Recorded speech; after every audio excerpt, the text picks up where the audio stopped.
જમીનો લઈ લીધી, હવે તમે અમારા ગામોને હાઇડ્રોજન પ્રોજેક્ટના નામે ઉઠાવવાની વાત કરો। એ ભૂપેન્દ્રભાઈ પટેલ હોય, હર્ષભાઈ સંઘવી હોય, એમને આ પવિત્ર ધરતી પરથી ચેલેન્જ કરું છું, અમારા 28 ગામના લોકોને હાથ લગાડી દો। અમારા 28 ગામના લોકોને હાથ લગાડીને બતાવો અમારો ઇતિહાસ, બિરસા મુંડા ભગવાન, તાત્યા મામા, ખાડિયા નાયક એમના વંશજો છે। જે દિવસે અમારા આદિવાસીઓને હેરાન કરશો એ દિવસે આ વિસ્તારમાં આર પારની લડાઈ અમે કરવા માટે હવે તૈયાર થઈ ગયા છે।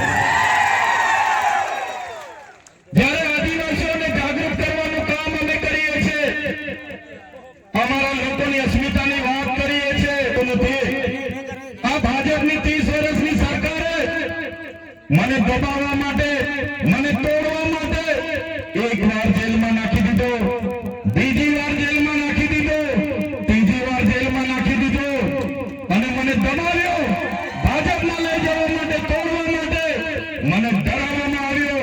પણ ભૂપેન્દ્રભાઈ પટેલ એ હર્ષભાઈ સંઘવીને પણ કહેવા માંગુ છું, આ ચૈતરભાઈ વસાવા આદિવાસીનો દીકરો છે, આદિવાસીનો દીકરો છે, એ ડરવાનો નથી।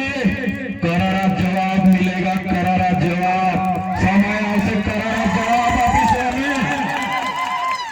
હમણાં 30 તારીખે કેવડિયામાં દેશના વડાપ્રધાન મોદીજી આવ્યા, 31 તારીખે મોદીજીનો એકતા પરેડનો કાર્યક્રમ હતો અને આ લોકો 15 તારીખે ડેડિયાપાડામાં નરેન્દ્રભાઈ મોદીજીને ફરી ચૈતરભાઈ વસાવાની લડતને દબાવવા